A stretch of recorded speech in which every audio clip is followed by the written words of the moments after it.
الحمد للہ وکفى والصلاة والسلام علی عباده الذین اصطفى خصوصا علی افضلهم وخاتم النبیین محمد الامین وعلی آلہ وصحبہ اجمعین اما بعد فاعوذ باللہ من الشیطان الرجیم بسم اللہ الرحمن الرحیم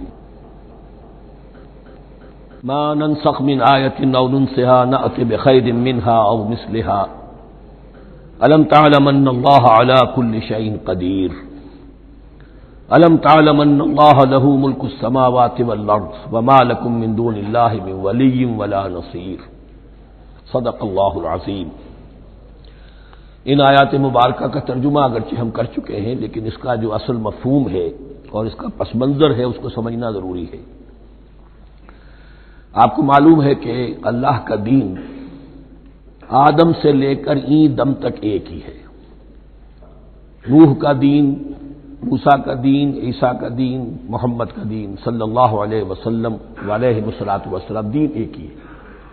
شریعتوں میں فرق رہا ہے، اور یہ فرق جو رہا ہے اس کا اصل سبب یہ ہے کہ نوع انسانی مختلف اعتبارات سے ارتقاء کی مراحل طے کر رہی تھی۔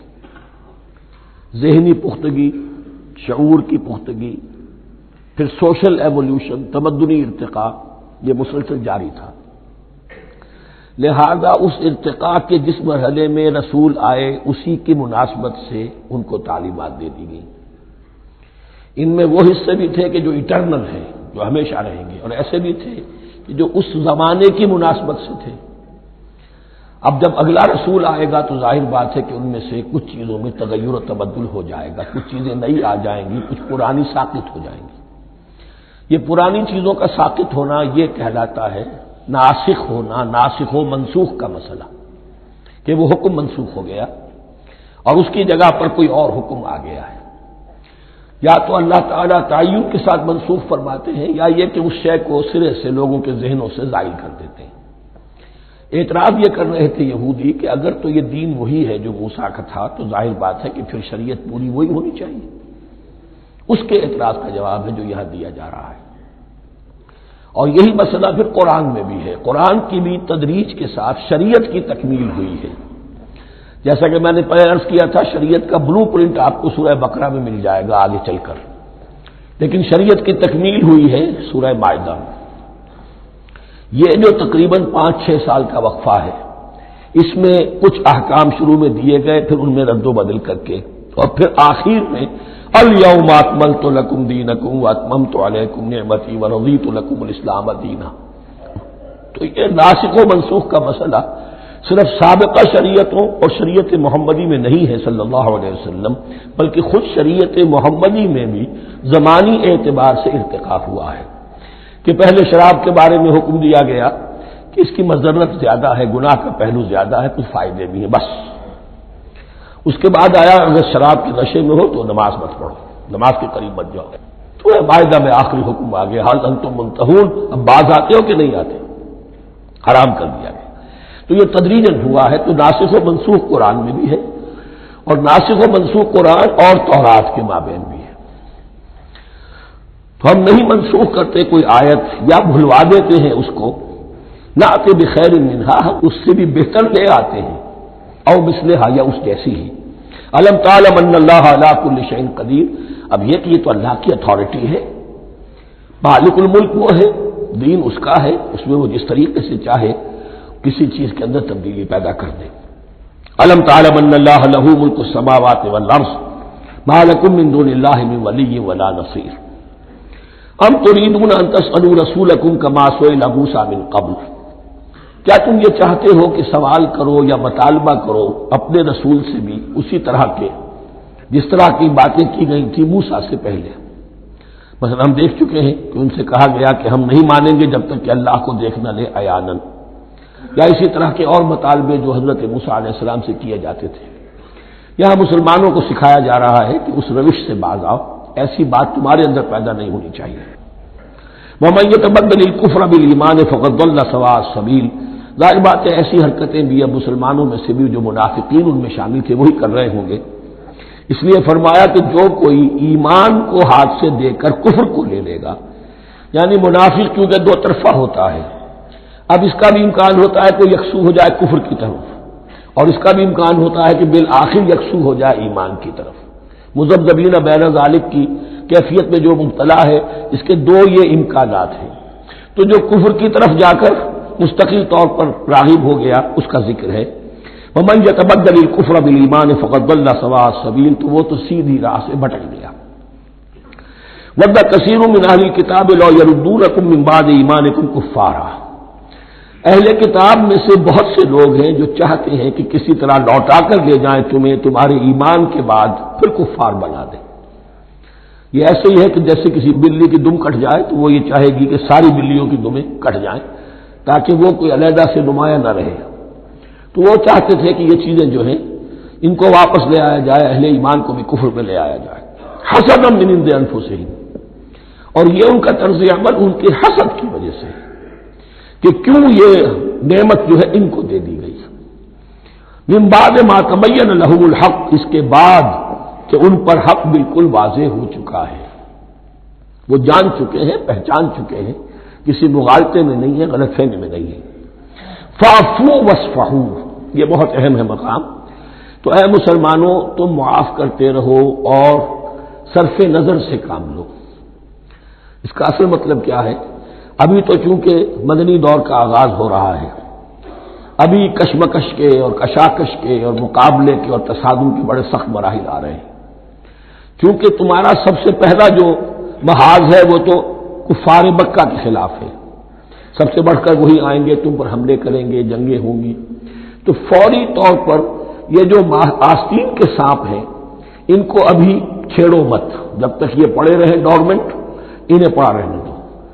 ایک وقت آئے گا یہاں یوں سمجھیے کہ یہ حکم دیا رہا ہے فی الحال انہیں چھیڑو مت، ان کے طرز عمل کے بارے میں زیادہ توجہ نہ دو، فاعفو، معاف کرتے رہو، درگزر کرتے رہو۔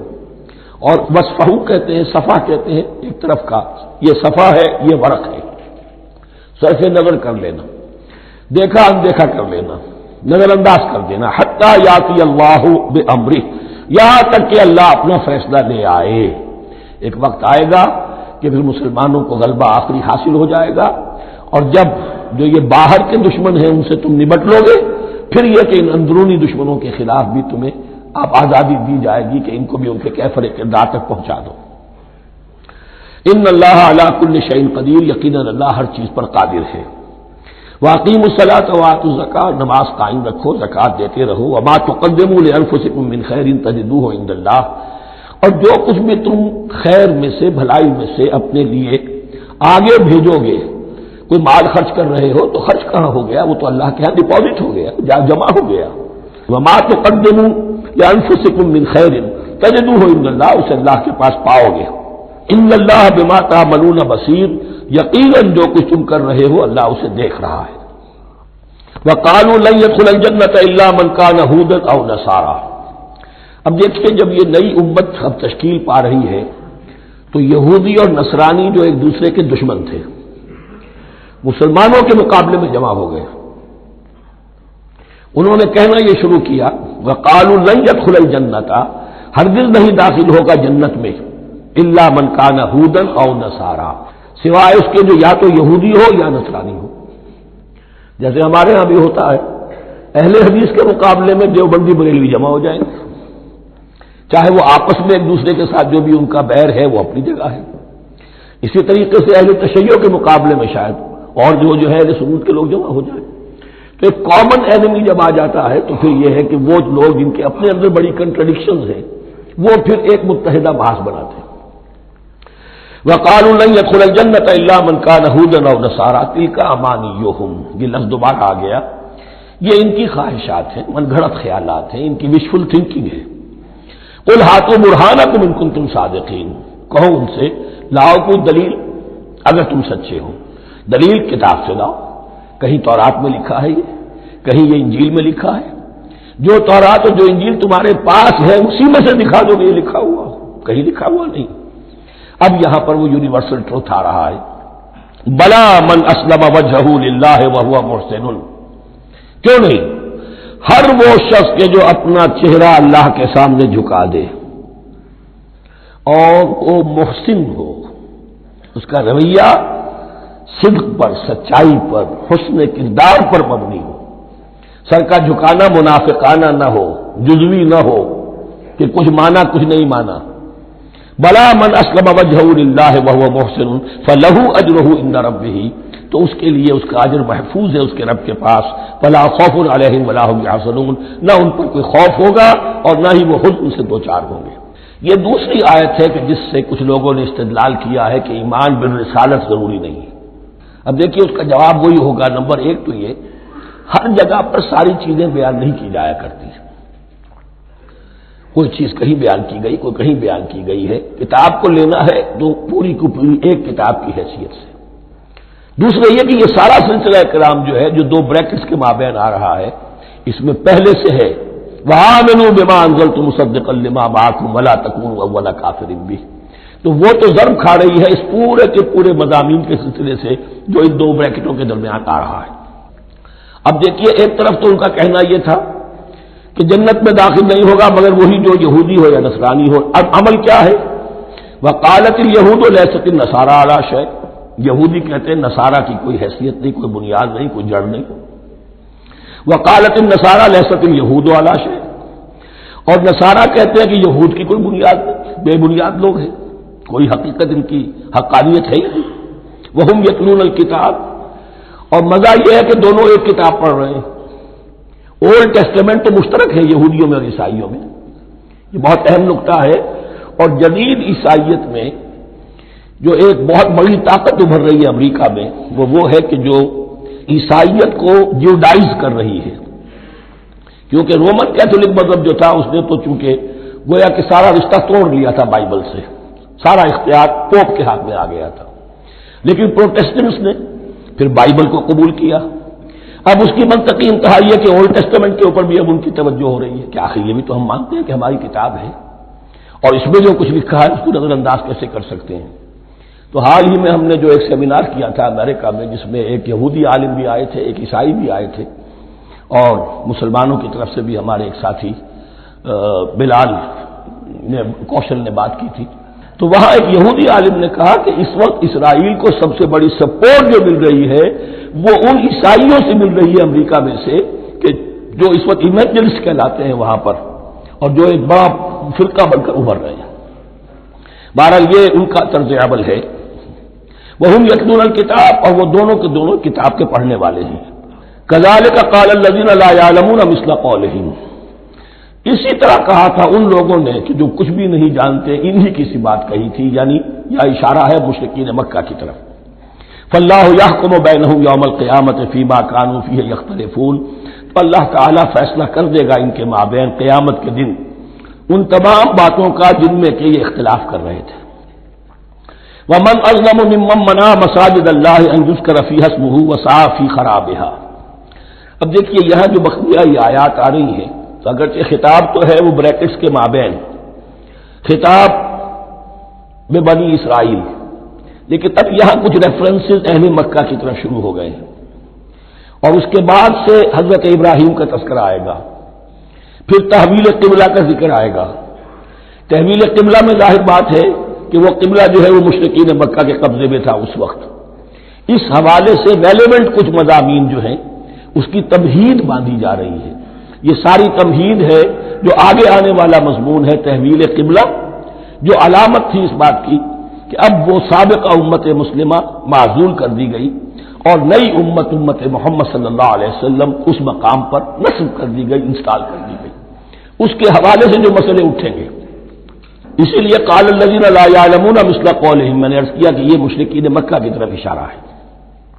ومن اظلم ممن منع مساجد اللہ یذکر فیہا اسمہ، اس سے بڑھ کر ظالم کون ہوگا جو اللہ تعالی کی مسجدوں سے لوگوں کو روکے کہ وہ اس میں اس کا نام لے سکے۔ چونکہ مشرکین مکہ نے مسلمانوں کو محروم کر دیا تھا حرم سے، اب وہاں جانے کی ان کو اجازت نہیں تھی۔ سن 6 میں حضور گئے بھی ہیں، تب بھی یہ کہ صلح حدیبیہ ہو گئی، واپس آنا پڑا، عمرہ کرنے کی اجازت نہیں ملی، سن 7 میں پھر ہوا ہے۔ تو یہ 7 برس بہت شاہ گزرے ہیں، محمد الرسول اللہ صلی اللہ علیہ وسلم اور اہل ایمان پر۔ اب یہاں ذکر ہو رہا ہے ان کا، قریش کا۔ وَمَنْ أَظْلَمُ مِمَّنْ مَنَعَ مَسَاجِدَ اللَّهِ أَن يُذْكَرَ فِيهَا اسْمُهُ وَسَعَىٰ فِي خَرَابِهَا، اور وہ اس کی تخریب میں لگے ہوئے ہیں۔ یہ خراب تخریب سے اسی سے بنا ہے۔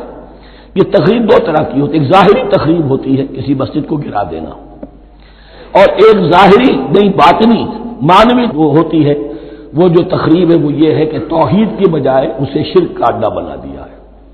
وہ تو دنیا کے بت قدوں میں پہلا وہ گھر خدا کا، ہم اس کے پاسباں ہیں، وہ پاسباں ہمارا، 360 بت رکھ دیے گئے اس گھر میں لا کر، جو ابراہیم نے تعبیر کیا تھا توحید خالص کے لیے۔ وَسَعَىٰ فِي خَرَابِهَا، یہ لفظ ذرا نوٹ کر لیجئے، یہ ایک حدیث میں بھی آیا ہے، بڑی دلدوز حدیث ہے، اور میں چاہتا ہوں کہ آپ اسے ذہن میں رکھیں۔ حضور نے فرمایا یوشک ان یاتی علی الناس زمان، اندیشہ ہے کہ لوگوں پر یعنی میری امت پر ایک زمانہ ایسا بھی آ جائے گا، اب گنتے جائیے، لا یبقى من الاسلام الا اسمہ، اسلام میں سے اس کے نام کے سوا کچھ نہیں بچے گا، ولا یبقى من القرآن الا رسمہ، قرآن میں سے اس کے رسم الخط، الفاظ اور حروف کے سوا کچھ نہیں بچے گا، اسی کی اللہ تعالی نے ضمانت دی ہے، یہ محفوظ رہے گا رسم عثمانی۔ مساجدہم عامرۃ، ان کی مسجدیں آباد تو بہت ہوں گی، وہی خراب من الہدی، ہدایت سے خالی ہو جائیں گے، یہ خراب کے لفظ سے، ہی خراب من الہدی، وعلماؤہم شر الناس تحت عظیم السماء، اور ان کے علماء آسمان کی چھت کے نیچے کی بدترین انسان ہیں، من عندہم تخرج الفتنۃ وفیہم تعود، فتنہ انہی کے اندر سے برآمد ہوگا، انہی میں گھس جائے گا، یعنی ان کا کام فتنہ انگیزی، مخالفت، جنگ و جدال، بھڑکانا، اپنے اپنے فرقے کے لوگوں کے جذبات کو بھڑکاتے رہنا اور مسلمانوں کے اندر اختلافات کو ہوا دینا، یہی ان کا کام رہ جائے گا۔ آج جن کو ہم علماء کہتے ہیں ان کی عظیم اکثریت اس کیفیت سے دوچار ہو چکی ہے۔ جب مذہب اور دین پیشہ بن جائے تو کوئی خیر اس میں باقی نہیں رہتا، یہ دین اور مذہب پیشہ نہیں تھا، اسلام میں کوئی پیشوائیت نہیں، اسلام میں کوئی پاپائیت نہیں، اسلام میں کوئی برہمنزم نہیں، اسلام تو ایک کھلا، ہر شخص کتاب اللہ پڑھے، ہر شخص عربی سیکھے، ہر شخص کو امامت کے قابل ہونا چاہیے، ہر شخص اپنی بچی کا نکاح خود پڑھائے، ہر شخص اپنے والد کا جنازہ خود پڑھے، یہ جو ہم نے پیشہ بنا دیا ہے اور پھر انہیں پیسے دیتے، ظاہر بات ہے کہ پھر اس پیشے کے اندر تو پیشے میں عیب نہیں، رکھیے نہ فرہاد کو نام، پھر تو پیشہ میں تو جو کچھ پیشہ ورانہ چشمکیں ہوتی ہیں اور جو خباثتیں ہوتی ہیں وہ آتی ہیں۔ لیکن ساتھ ہی یہ بات واضح رہے کہ علماء حق سے دنیا خالی نہیں ہوگی، علماء حق بھی ہیں، لیکن کسی کے ماتھے پر لکھا ہوا نہیں ہوتا کہ یہ علماء حقانی میں سے اور یہ علماء سوء میں سے ہے۔ باقی یہ صحیح بات ہے کہ اکثریت ادھر جا چکی ہے، ورنہ امت کا بیڑا غرق نہ ہوتا، سیدھی سیدھی بات، یہ بیڑا غرق ہوا ہے تو آخر کوئی سبب ہے۔ اولئک ما کان لہم ان یدخلوها الا خائفین، ایسے لوگوں کو تو سوائے اس کے ان کا کوئی مقام نہیں ہے کہ انہیں داخل ہونے کی بھی اجازت نہیں ہونی چاہیے اس میں، یعنی اللہ کی مسجدوں میں، مگر خوف زدہ ہو کر، ڈر کر۔ لہم فی الدنیا خزی، ان کے لیے دنیا میں بھی رسوائی اور ذلت ہے، وَلَهُمْ فِي الْآخِرَةِ عَذَابٌ عَظِيمٌ، اور آخرت میں ان کے لیے عذاب عظیم ہے۔ وَلِلَّهِ الْمَشْرِقُ وَالْمَغْرِبُ، اب دیکھیے تمہید ہو رہی ہے تحویل قبلہ کے لیے۔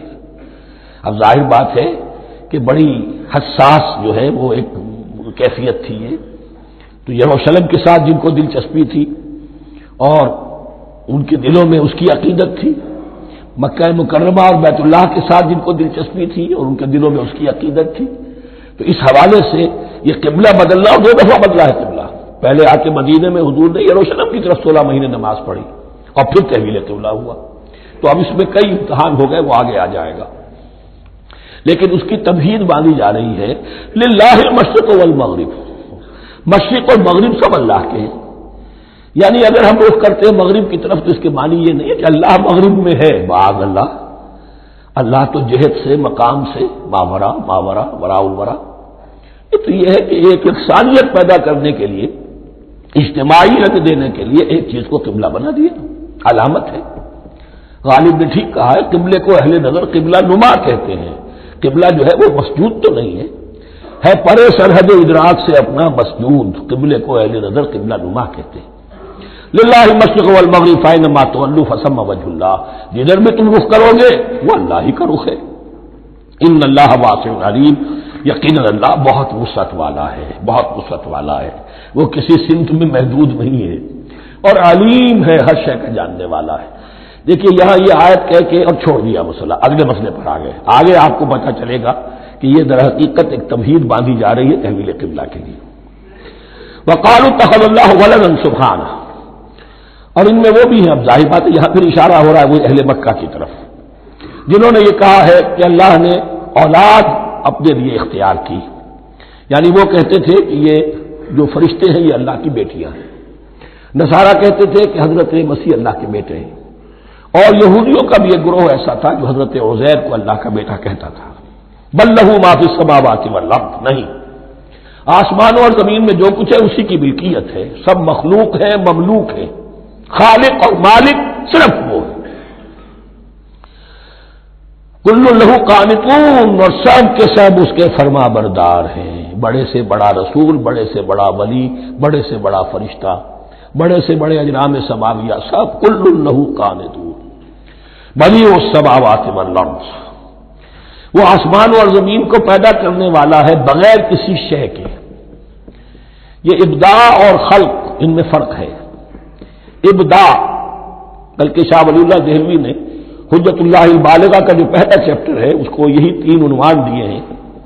اللہ تعالیٰ کے افعال بنیادی طور پر 3 ہیں، ابداع، خلق، تدبیر۔ ابداع ہے جسے انگریزی میں کہتے ہیں کریشن ایکس نہیلو، آدم محض سے کچھ بنا دیا، کچھ نہیں تھا اور بنا دیا، کن فیکون، یہ ابداع ہے۔ خلق ہے اب ایک چیز سے دوسری چیز بنانا، گارے سے انسان بنایا، یہ تخلیق ہے، آگ سے جن بنایا، یہ تخلیق ہے، نور سے فرشتے بنائے، یہ تخلیق ہے۔ تو ابداع بدیع وہ ہے کہ جس نے نئی چیز، اسی لیے بدعت ہمارے ہاں کہلاتی ہے وہ شے جو دین میں نہیں تھی اور خام خواہ لا کے شامل کر دی گئی، جس کی کوئی جڑ بنیاد دین میں نہیں ہے، وہ بدعت ہے۔ اس سے یہ لفظ بدیع السماوات والارض، وَإِذَا قَضَىٰ أَمْرًا فَإِنَّمَا يَقُولُ لَهُ كُن فَيَكُونُ، اس کی شان تو یہ ہے کہ جب وہ کسی معاملے کا فیصلہ کر لیتا ہے تو بس کہتا ہے کہ ہو جا، اور وہ ہو جاتی ہے۔ وَقَالَ الَّذِينَ لَا يَعْلَمُونَ لَوْلَا يُكَلِّمُنَا اللَّهُ وَتَأْتِينَا آیَةٌ، اور کہا ان لوگوں نے جو علم نہیں رکھتے، یہاں پھر وہی مشرکین مکہ کی طرف روح سخن ہے، کیوں نہیں بات کرتا ہم سے اللہ، اور کیوں نہیں کوئی لے آتا ہمارے پاس کوئی نشانی۔ یہ میں عرض کر چکا ہوں، یہ مضمون جو ہے کہ ان کا مطالبہ تھا بہت شدت کے ساتھ کہ کوئی معجزے ویسے ہی دکھاؤ جیسے تم کہتے ہو کہ عیسیٰ نے دکھائے تھے، موسیٰ نے دکھائے تھے، تو ہمارے یہ مطالبے پورے کر دو، ہم مان لیں گے۔ یہ ذکر آئے گا سورہ انعام میں اور پھر سورہ بنی اسرائیل میں۔ کذالک قال الذین من قبلہم مثل قولہم، اسی طرح کی باتیں جو لوگ ان سے پہلے آئے تھے وہ بھی کہتے رہے۔ تشابہت قلوبہم، ان کے دل ایک دوسرے سے مشابہ ہو گئے ہیں۔ قد بینا الآیات لقوم یوقنون، اور ہم نے تو اپنی آیات کو واضح کر دیا ہے ان لوگوں کے لیے جو یقین کرنا چاہیں۔ انا ارسلناک بالحق بشیرا ونذیرا، اے نبی ہم نے آپ کو بھیجا ہے حق کے ساتھ بشیر اور نذیر بنا کر۔ بنیادی حیثیت آپ کی یہ ہے کہ آپ اہل حق کو بشارت دیں، فراح و ریحان و جنت النعیم، فسلام لک من اصحاب الیمین، یہ بشارت دیجیے۔ اور جو غلط راستے پر جائیں، کفر کریں، منافقت میں مبتلا ہوں، ملحد ہوں اور بدعملی کریں، ان کو آپ خبردار کر دیجئے کہ جہنم ان کے لیے تیار کر دی گئی ہے۔ آپ کا کام دعوت ہے، ابلاغ ہے، تبلیغ ہے، نصیحت ہے۔ ولا تسأل عن اصحاب الجحیم، آپ سے سوال نہیں کیا جائے گا جہنمیوں کے بارے میں کہ محمد یہ کیوں جہنم میں پہنچ گئے، ہم نے تمہیں بھیجا تھا، تمہارے ہوتے ہوئے یہ جہنمی کیوں ہو گئے، نہیں، یہ آپ کی ذمہ داری نہیں ہے۔ کون جنت میں جانا چاہتا ہے، کون جہنم میں جانا چاہتا ہے، یہ آدمی کا اپنا فیصلہ ہے۔ آپ کا کام ہے کہ حق کو واضح کر دیں، ہاں وضاحت میں کمی نہ رہ جائے، حق واضح ہو جائے، کوئی اشتباہ نہ ہو، بالکل مبرہن ہو جائے، واضح ہو جائے، بس یہ ذمہ داری آپ کی ہے، اس سے زیادہ نہیں۔ یہ مسئولیت جو ہوتی ہے، انسان اگر اپنی اصل مصولیت سے زیادہ ذمہ داری اپنے سر پر ڈال لے تو اس سے بھی بہت بڑی بڑی گمراہیاں پیدا ہوتی ہیں، اور اس کا جو تذکرہ ہو رہا ہے بڑی گمراہی تو معاذ اللہ وہ تو ہمارے حوالے سے ہوتی ہے۔ ہمارے ہاں کی بہت سی جماعتیں جو ہیں اسی طرح کی غلطیوں کی وجہ سے وہ غلط راستوں پر پڑ گئی، پوری تحریکیں برباد ہو گئی۔ لیکن یہاں بھی حضور کا معاملہ کیا ہو رہا تھا کہ حضور چاہتے تھے کہ کسی طرح یہ علماء یہود ایمان لے آئے۔ بہرحال حضور کے دل میں رغبت، آخر مکے میں آپ تھے تو دعائیں مانگتے تھے، اے اللہ عمرو ابن ہشام اور عمر ابن خطاب میں سے کسی ایک کو تو میری جھولی میں ڈال دے۔ تو اسی طرح کی دعا آپ نے کی ہوگی۔ فرمایا وَلَن تَرْضَىٰ عَنكَ الْيَهُودُ وَلَا النَّصَارَىٰ حَتَّىٰ تَتَّبِعَ مِلَّتَهُمْ۔ اے نبی کسی مغالطے میں نہ رہیے، ہرگز راضی نہیں ہوں گے آپ سے نہ یہ یہودی اور نہ نصرانی، جب تک کہ آپ پیروی نہ کریں ان کی ملت کی۔ لہذا امید منقطع کر لیجیے، اس لیے کہ زیادہ امید ہو تو مایوسی ہو جاتی ہے۔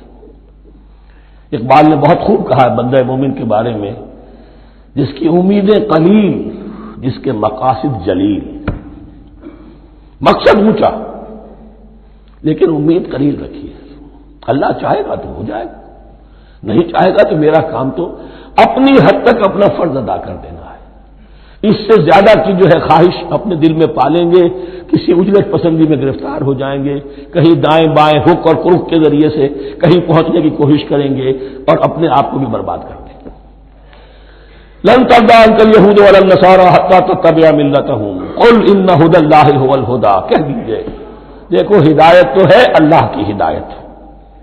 ولئن اتبعت اهواءهم، اور نبی آپ بھی کان کھول کر سن لیں، اگر آپ نے ان کی خواہشات کی پیروی کی، یہاں ہم جوڑ دیں گے الفاظ بالفرض بفرض محال، اگر آپ نے ان کی خواہشات کی پیروی کی کہ کچھ چلو لے دو کر معاملہ کر لو، کچھ ان کی بات مانو، کچھ اپنی بات منوا لو۔ یہ مکے میں بھی قریش کی طرف سے بھی آیا تھا کہ کچھ اپنی بات منوا لیجیے، کچھ ہماری بات کمپرومائز کیجیے۔ اب ظاہر بات ہے کہ یہاں اب یہود کے ساتھ یہی معاملہ ہے۔ وَلَئِنِ اتَّبَعْتَ أَهْوَاءَهُمْ بَعْدَ الَّذِي جَاءَكَ مِنَ الْعِلْمِ مَا لَكَ مِنَ اللَّهِ مِنْ وَلِيٍّ وَلَا نَصِيرٍ، اور اگر بفرض محال آپ نے پیروی کی ان کی خواہشات کی، اس کے بعد کہ آپ کے پاس علم آ چکا، تو نہیں ہوگا کوئی بھی اللہ کے مقابلے میں آپ کے لیے کوئی مددگار یا حمایتی۔ معاذ اللہ معاذ اللہ، حق کی تلوار بڑی ننگی ہے، اور یہاں اللہ کا عدل یہ فرد سے فرد تک بدلتا نہیں ہے، نہ امت سے امت کی طرف بدلے گا، قوم اور کسی اور قوم سے ایک معاملہ، کسی دوسری قوم سے کوئی اور معاملہ نہیں۔ اللہ کے اصول ہیں، اللہ کے قوانین ہیں، اس کی فطرت ہے، فطرت اللہ التی فطر الناس علیہا، پھر یہ کہ اس کی سنت ہے، لن تجد لسنت اللہ تحویلا ولن تجد لسنت اللہ تبدیلا۔ الذین آتیناہم الکتاب یتلونہ حق تلاوتہ، وہ لوگ کہ جنہیں ہم کتاب دیتے ہیں وہ اس کی تلاوت کرتے ہیں جیسا کہ اس کی تلاوت کا حق ہے۔ اس پر میں نے اپنے کتابچے میں بحث کی ہے، تلاوت کا اصل حق کیا ہے۔ مسلمانوں پر قرآن مجید کے حقوق نامی کتابچہ، اب یہاں پہ تفصیل سے بیان کرنے کا وقت نہیں ہے، لیکن ایک بات جان لیجیے کہ تلاوت کا لفظ جو قرآن کے لیے قرآن نے اختیار کیا یہ بڑا ذو معنیین ہے۔ تلا یتلو ہم اسے بھی کہتے ہیں پڑھنا، اور تلا یتلو کسی کے پیچھے پیچھے چلنے کو کہتے ہیں۔ والشمس وضحاها والقمر اذا تلاها، سورج کے بعد پیچھے آتا ہے چاند۔ تو یتلو کے معنی کیا ہے؟ when you are reading the book you are following the text۔ بعض لوگوں کو دیکھا ہوگا انگلیوں کی چلتی ہے ساتھ ساتھ، وہ بیچارے جو زیادہ ماہر نہیں ہیں تو تاکہ نگاہ ادھر سے ادھر نہ ہو جائے، ایک سطح سے دوسری سطح پر نہ پہنچ جائے، انگلی بھی ساتھ ساتھ پھیرتے ہیں، تو فالوئنگ دی ٹیکسٹ۔ لیکن اس تلاوت کا اصل حق کیا ہوگا؟ جب آپ اس کتاب کو فالو کریں، اسے اپنا امام بنائیں، اس کے پیچھے چلیں، اس کا اتباع کریں، اس کی پیروی کریں، جس کی کہ دعا ہم کرتے ہیں وَاجْعَلْهُ لَنَا إِمَامًا وَنُورًا وَهُدًى وَرَحْمَةً، تو اللہ تو بنائے گا ہمارا امام اس کو اسی وقت جب کہ ہم فیصلہ کر لیں کہ ہم اس کتاب کے پیچھے چلیں گے۔ الذین آتیناہم الکتاب یتلونہ حق تلاوتہ اولئک یؤمنون بہ، جو اللہ کی کتاب کی تلاوت کا حق ادا کریں اور اس کی پیروی بھی کریں. وہی ہیں جو اس پر ایمان رکھتے ہیں. جو نہ تلاوت کا حق ادا کریں نہ پیروی کریں، وہ دعویٰ کریں کہ ہمارا ایمان ہے تورات پر اور کتاب پر، تو یہ دعویٰ جو ہے جھوٹا دعویٰ ہے.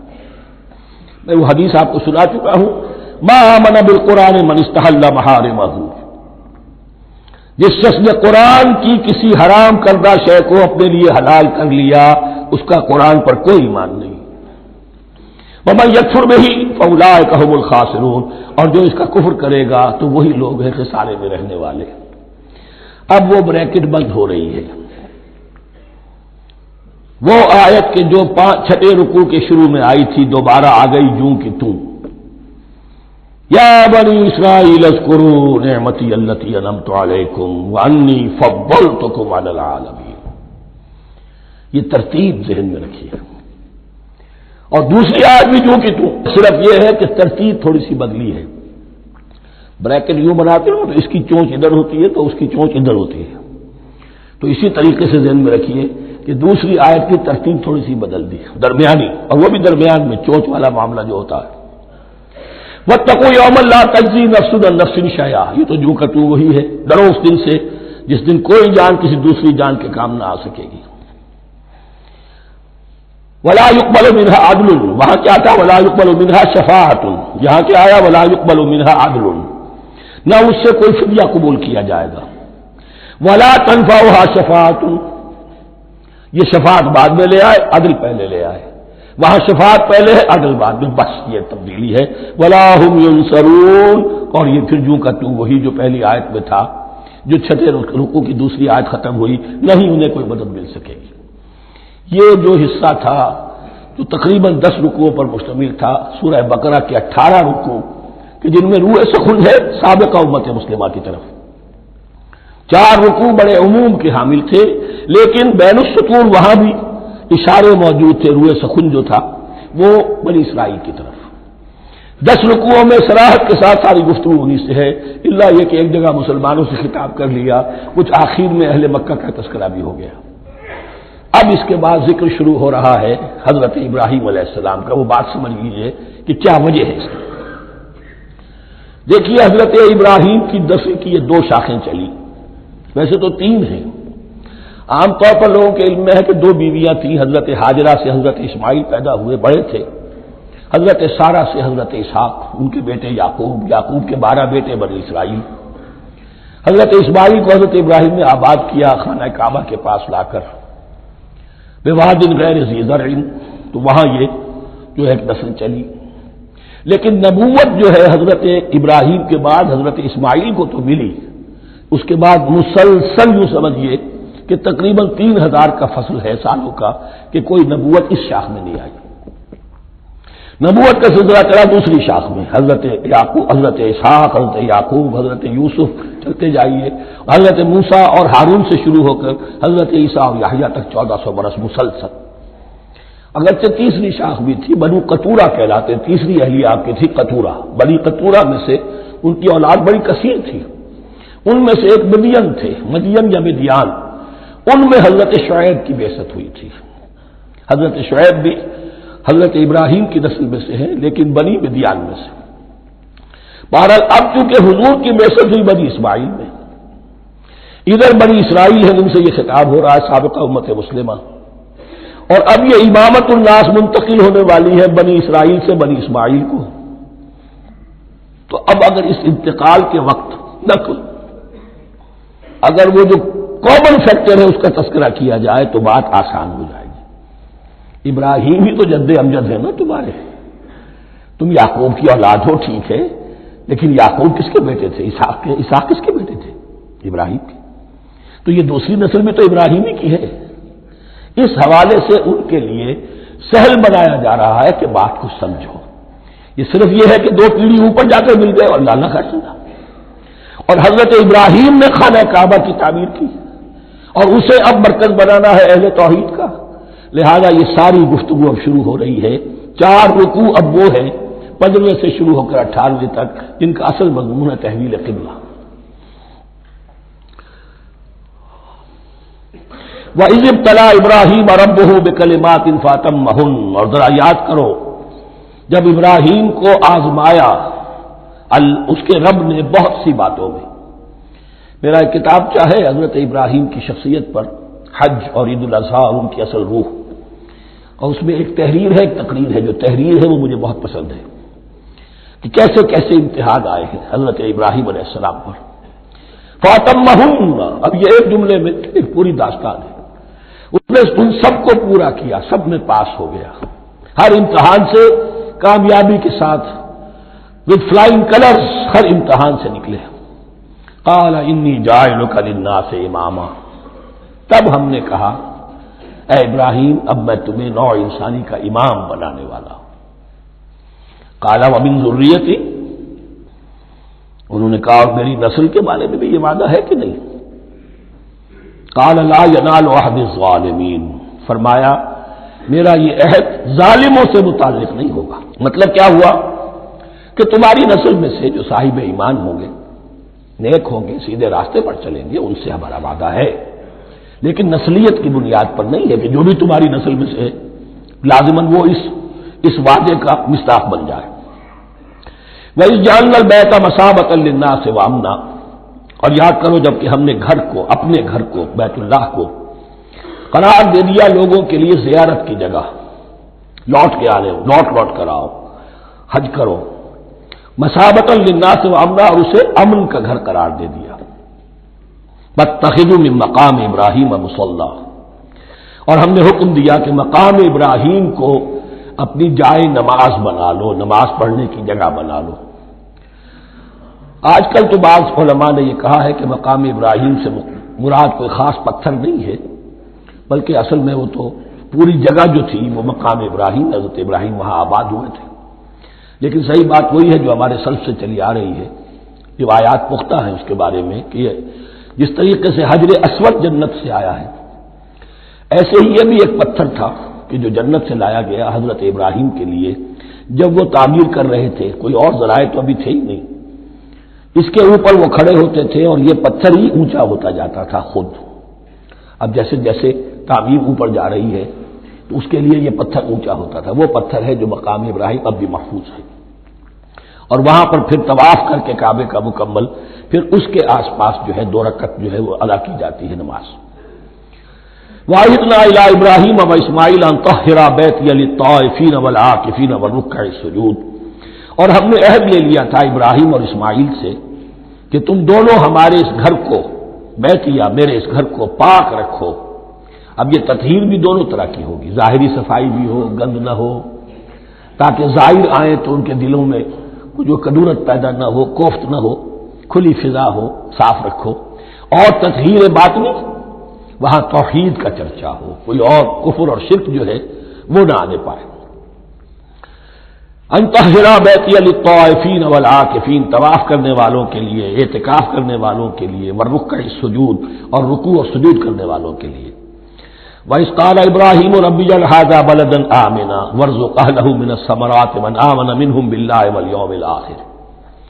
اور یاد کرو جب کہ ابراہیم نے کہا تھا اے میرے پروردگار اس گھر کو امن کی جگہ بنا دے، اور اس کے رہنے والوں، اس کے ہاں آباد ہونے والوں کو یعنی بنی اسماعیل کے لیے ان کو رزق عطا فرما، میووں کا اور پھلوں کا. من آمن منہم باللہ والیوم الآخر.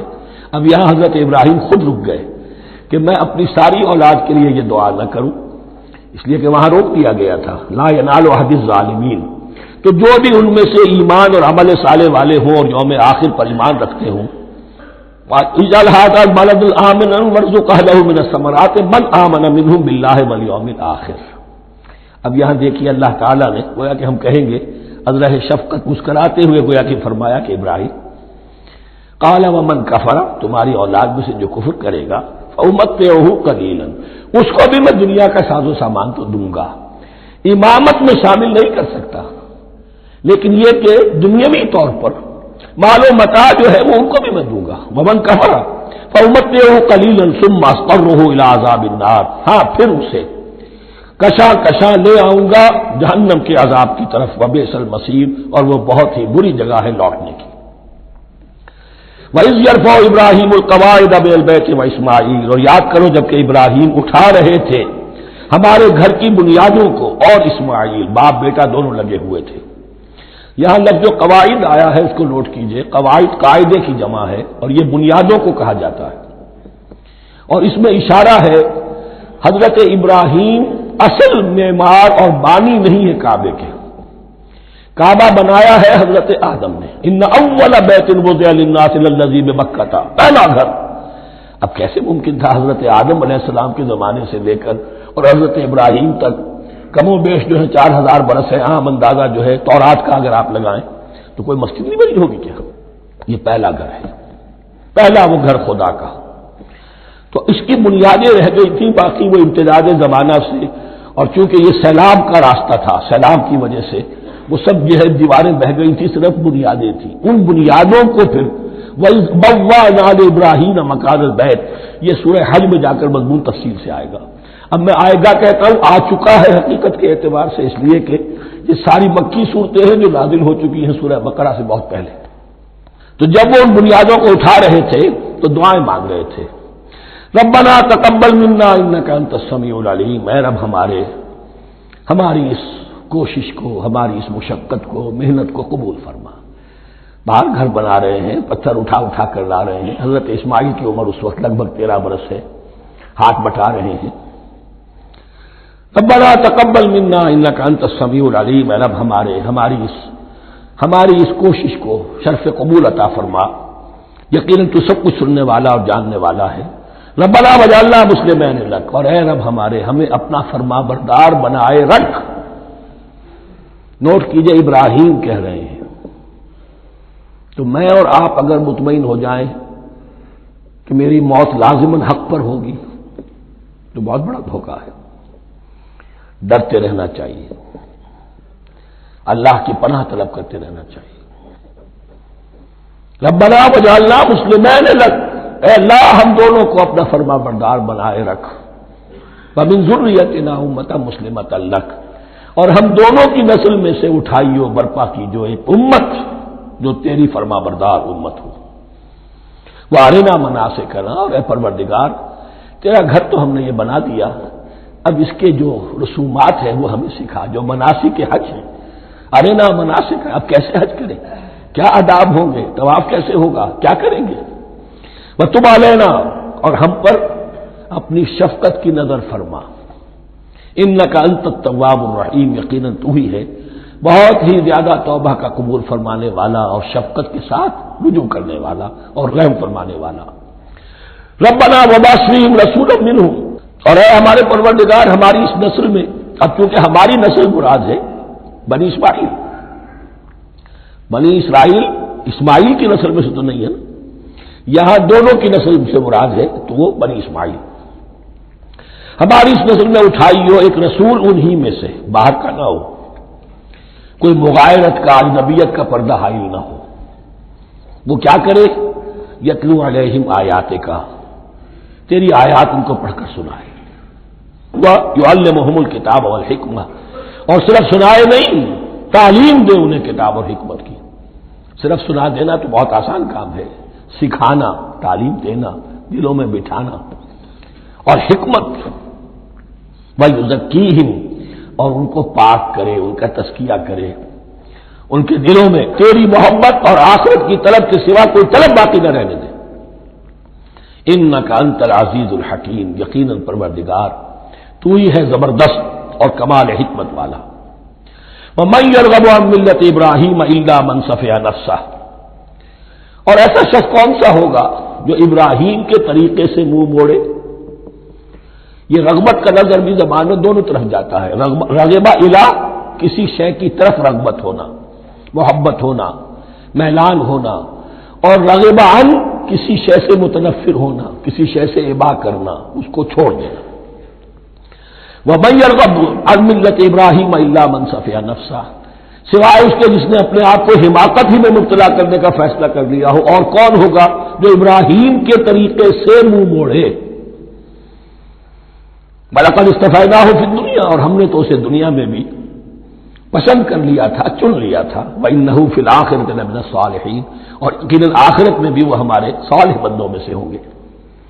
اذ قال له ربه اسلم قال اسلمت لرب العالمین، جب کہا اس سے اس کے پروردگار نے کہ مانو میرا حکم، اس نے کہا پروردگار قبول ہے تیرا ہو، یہاں تک کہ ذبح کرو بیٹے کو، حاضر۔ یہ آخری امتحان تھا، آخری 100 برس کی عمر میں، 87 برس کی عمر میں دعائیں مانگ مانگ کر بیٹا لیا تھا اسماعیل۔ حضرت سارہ کے ہاں کوئی اولاد نہیں ہوئی تھی، اب وہ 13 برس کا تھا، بازو بن گیا تھا اور اس وقت ذبح کرنے کا حکم ملا۔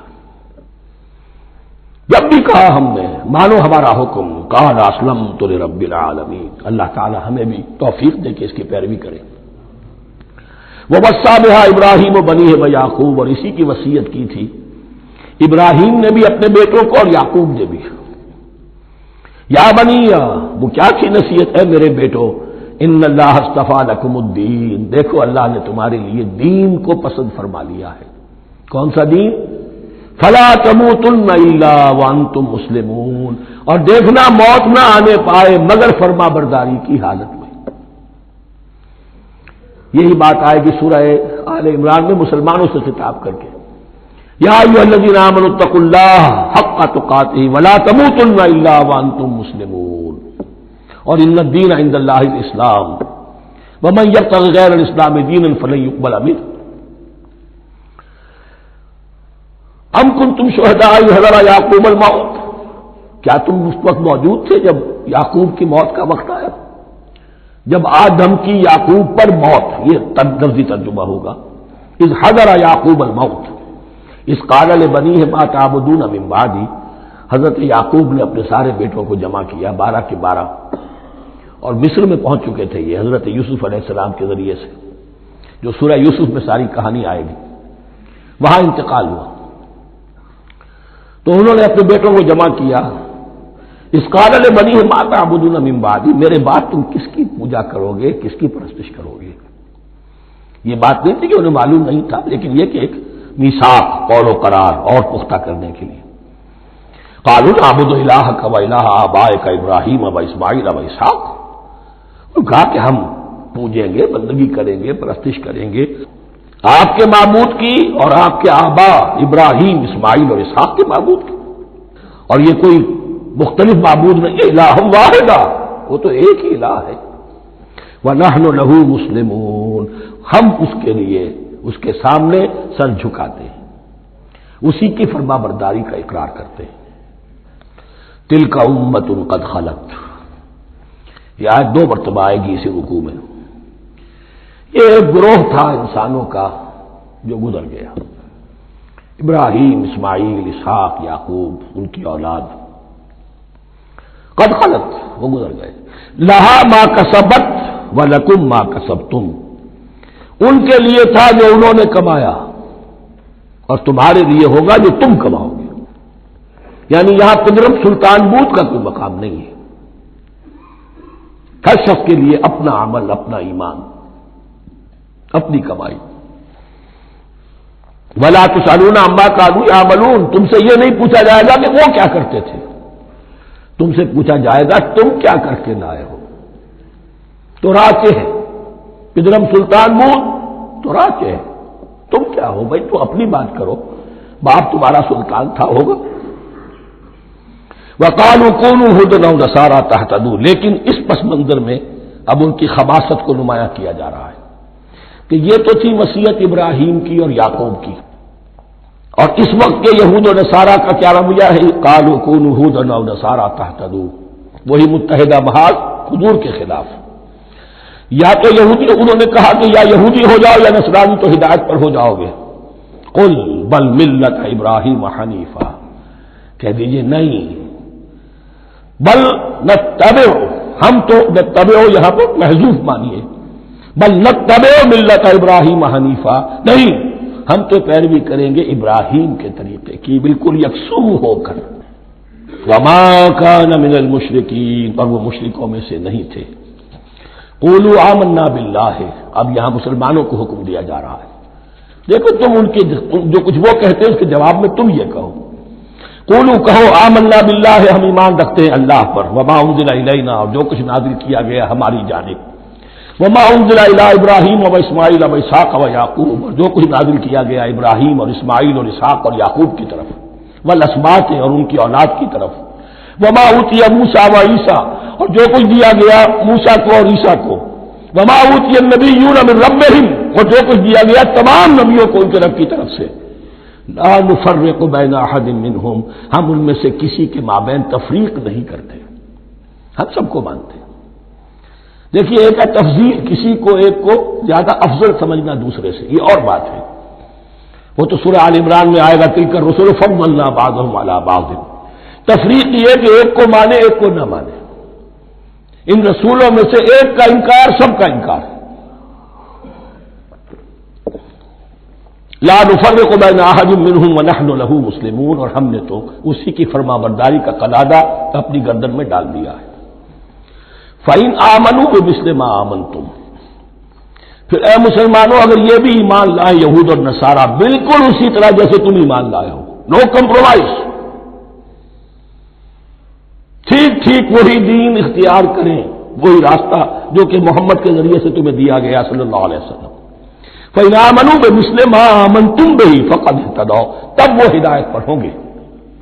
وَإِنْ تَوَلَّوْا اور اگر وہ پیٹھ موڑ لیں فَإِنَّمَا هُمْ فِي شِقَاقٍ تو اس کے معنی یہ ہیں کہ وہ زدم زدہ میں اور دشمنی کے اندر وہ مبتلا ہو چکے ہیں۔ فَسَيَكْفِيكَهُمُ اللَّهُ تو اے نبی آپ کے لیے ان کے مقابلے میں اللہ کافی رہے گا، آپ فکر نہ کریں، آپ کسی کمپرومائز کی دعوت کی طرف توجہ ہی نہ دیں، کچھ دو کا معاملہ سوچیں بھی نہ، ان کی مخالفتوں سے آپ مرعوب نہ ہوں، ان کی دھمکیوں کا کوئی اثر نہ دیں۔ فَسَيَكْفِيكَهُمُ اللَّهُ اللہ کافی رہے گا آپ کے لیے ان سب کے مقابلے میں، وَهُوَ السَّمِيعُ الْعَلِيمُ اور یقیناً وہ سب کچھ سننے والا اور جاننے والا ہے۔ ایسا نہیں ہے کہ اسے معلوم نہ ہو کہ آپ اس وقت کن حالات میں ہیں، کیسی مشکلات میں ہیں، کس طرح کی نازک صورتحال دن بدن جو ہے شکل بدل رہی ہے، لیکن آپ قائم ہیں۔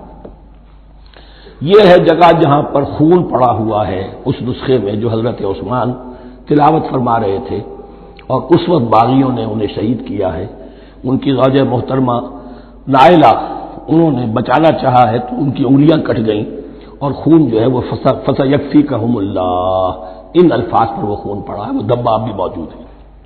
وَهُوَ السَّمِيعُ الْعَلِيمُ اور وہ سب کچھ سننے والا اور جاننے والا ہے۔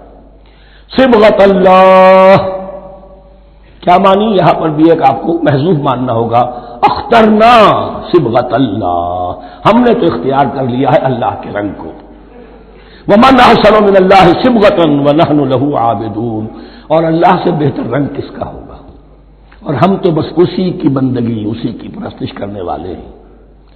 قُلْ أَتُحَاجُّونَنَا فِي اللَّهِ وَهُوَ رَبُّنَا وَرَبُّكُمْ اے نبی ان سے کہیے کہ کیا تم ہم سے محاجہ کر رہے ہو، حجت بازی کر رہے ہو، جھگڑ رہے ہو، دلیل بازی کر رہے ہو اللہ کے بارے میں؟ وَهُوَ رَبُّنَا وَرَبُّكُمْ وہ تو ہمارا رب بھی ہے تمہارا رب بھی ہے، رب تو ایک ہے، رب بھی ایک اس کا دین بھی ایک، ہاں شریعتوں میں فرق ہوا ہے۔ قُلْ أَتُحَاجُّونَنَا فِي اللَّهِ وَهُوَ رَبُّنَا وَرَبُّكُمْ وَلَنَا أَعْمَالُنَا وَلَكُمْ أَعْمَالُكُمْ رب تو ہمارا بھی وہ تمہارا بھی وہ، البتہ ہمارے لیے ہوں گے ہمارے عمل، تمہارے لیے ہوں گے تمہارے عمل۔ وَنَحْنُ لَهُ مُخْلِصُونَ اور ہم تو اس کے لیے اپنے آپ کو خالص کر لینے والے۔ یہ ذرا 3 الفاظ یہاں پہ نوٹ کر لیجئے، یہ میرے اور آپ کے لیے لمحہ فکریہ ہیں۔ نحن لہو مسلمون 136ویں آیت اس پر ختم ہوئی، ہم اس کے سامنے سر تسلیم خم کرتے ہیں، ان میں سے تو ہم بھی شامل ہیں۔ نحن لہو عابدون آیت نمبر 138 ہم اس کی بندگی کرنے والے ہیں، اسی کی بندگی کرنے والے ہیں۔ تو صرف اسلام نہیں، عبادت اور ٹوٹل عبادت، ٹوٹل بندگی، پوری زندگی میں اس کے ہر حکم کی پیروی اور اطاعت۔ اس سے آگے بات آئی وَنَحْنُ لَهُ مُخْلِصُونَ یہ عبادت اخلاص کے ساتھ نہیں ہے تو منافقت ہے، اس عبادت سے کوئی دنیا کی منفعت پیش نظر نہ ہو، سوداگری نہیں، یہ عبادت خدا کی ہے۔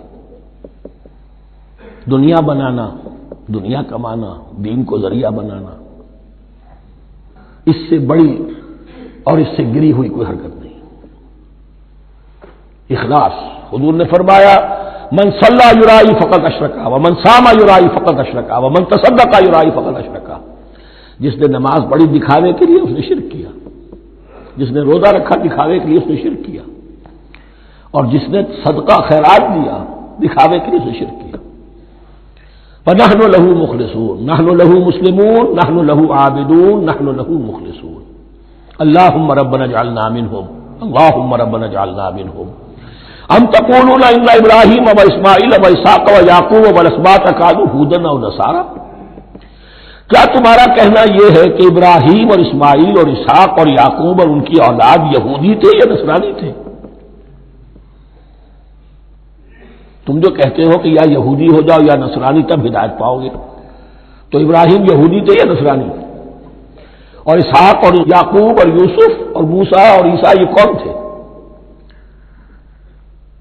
یہی بات آج مسلمانوں کو سوچنی چاہیے۔ محمد الرسول اللہ اور ان کے اصحاب دیوبندی تھے یا بریلوی تھے یا اہل حدیث تھے یا شیعہ تھے یا سنی تھے؟ ان تقسیموں سے اوپر ہونے کی ضرورت ہے۔ اللہ کے ساتھ اخلاص کا تقاضا یہ ہے، ٹھیک ہے ایک فقہی مسلک کے اعتبار سے ایک شخص کسی مسلک کی پیروی کر رہا ہے، لیکن اپنے آپ کو اس سے آئیڈینٹیفائی کرانا اور اس مسلک کو مقدم رکھنا دین پر، اور اس مسلک ہی کے لیے محنت اور مشقت اور بھاگ دوڑ تبلیغ ہو رہی ہے اسی کی، یہ چیز بالکل اس اصل حقیقت کے خلاف ہے کہ جو اللہ کے دین نے ہمیں سکھائی۔